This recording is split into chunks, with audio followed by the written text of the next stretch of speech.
রাজধানীর Bhattapukur modern club প্রাঙ্গণে নেতাজি জন্মজয়ন্তী ও প্রজাতন্ত্র দিবস উপলক্ষে সাংস্কৃতিক ও ক্রীড়া প্রতিযোগিতা এবং ক্লাবের হীরক জয়ন্তী বর্ষের সমাপ্তি অনুষ্ঠান উপলক্ষে শনিবার দাবা প্রতিযোগিতা ও এক রক্তদান শিবিরের আয়োজন করা হয়।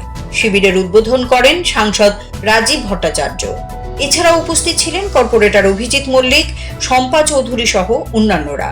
অনুষ্ঠানে বক্তব্য রাখতে গিয়ে সাংসদ রাজীব ভট্টাচার্য বলেন, আগে ক্লাবগুলোর মধ্যে প্রতিযোগিতা চলত কার কাছে কত অস্ত্রশস্ত্র আছে, বিভিন্ন বিষয় নিয়ে হানাহানি লেগেই থাকতো প্রতিটি ক্লাবের ভেতর। বর্তমানে বিজেপি সরকারের আমলে ক্লাবগুলোর মধ্যে প্রতিযোগিতা চলে কার থেকে কোন ক্লাব বেশি সামাজিক কর্মসূচিতে এগিয়ে রয়েছে। বিজেপি সরকারের আমলে ক্লাবগুলোর সংস্কৃতি ফিরেছে। রক্তদান শিবির প্রসঙ্গে তিনি বলেন, মুখ্যমন্ত্রী ডক্টর মানিক সাহা স্বাস্থ্য ব্যবস্থার উন্নতির নিরলস প্রচেষ্টা চালিয়ে যাচ্ছেন।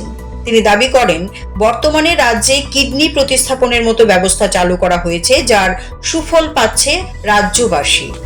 যোগাযোগ ব্যবস্থাই হোক, চাহে আমাদের লয়ারের ক্ষেত্রে হোক, চাহে আমাদের স্বাস্থ্য পরিষেবাই হোক, সমস্ত ক্ষেত্রে এই ত্রিপুরা রাজ্যকে একটা মডেল রাজ্য হিসাবে আমাদের সরকার সেই দিশাই আমাদের সরকার কাজ করছে। তৎসঙ্গে আমাদের দেশের যশস্বী প্রধানমন্ত্রী নরেন্দ্র মোদীজিও আমাদের উত্তর পূর্বাঞ্চলকে স্বাধীনতার পর থেকে যে ত্রিপুরা রাজ্য উপস্থিত ছিল, সেখানে আজকে মোদীজির নেতৃত্বের সরকার আমাদেরকে হাইওয়ে, রেলওয়ে, এয়ারওয়ে কানেক্টিভিটির মাধ্যমে আমাদের ত্রিপুরা রাজ্যকে সমৃদ্ধশালী করেছে। আমাদের কাছে একটা ন্যাশনাল হাইওয়ে ছিল আসাম আগরতলা জাতীয় সড়ক, আজকে 9টি ন্যাশনাল হাইওয়ে আজকে আমরা আমাদের দেশের প্রধানমন্ত্রী আমাদেরকে উপহার দিয়েছেন এবং কাজ শুরু হয়ে গেছে। আগামী কিছুদিনের মধ্যে হয়তো আগামী বছর থেকে সেই রাস্তাগুলি ওপেন হয়ে যাবে। আজকে আগরতলা থেকে ধর্মনগর যে 5 ঘন্টা লাগতো, আজকে আমরা এই রাস্তা ব্যবহার করে মাত্র 2.5-3 ঘন্টার মধ্যে আমরা ধর্মনগরে পৌঁছতে পারি, 2 ঘন্টার মধ্যে কুমারঘাটে পৌঁছতে পারি। অর্থাৎ এই যোগাযোগ ব্যবস্থা একটা আমূল পরিবর্তন মোদীজি আমাদেরকে দিয়েছেন।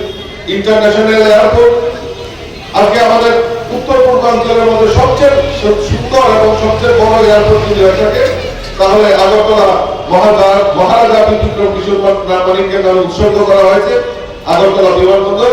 সেটাকে উত্তর পূর্বাঞ্চলের মধ্যে সবচেয়ে সুন্দর এয়ারপোর্ট আমাদের এই এয়ারপোর্ট।